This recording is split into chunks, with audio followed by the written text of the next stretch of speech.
Sindh headline news का सिंध को सलाम। अली अकबर सोलंकी की आवाज़ के साथ मोरखा 15 अगस्त 2021 से 3 रोज़ा तरबियती वर्कशॉप का इनेकाद ठट्टा में औरत फाउंडेशन के ताउन से किया गया।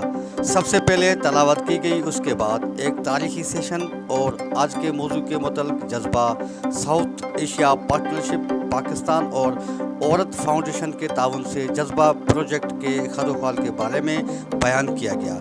पहले रोज़ आगाही सेशन बराए ख़वातीन दहंदगान वुमेन वाटर नेटवर्क के तहत उन 30 ख़वातीन के साथ किया गया जिनके साथ पिछले 2 प्रोग्राम का इनेकाद किया जा चुका था, जो यूसी की सतह पे 5 ग्रुप तश्कील दिए गए। दूसरे दिन में 2 रोज़ा तरबियती वर्कशॉप बेउनवान मकामी क़यादत और मकामी निज़ाम हुकूमत मुतल्लिक़ हुआ, जिस पर तफसील से बहस हुई और सवालात जवाबात हुए। आखिर में आने वाले लोगों का शुक्रिया अदा किया गया।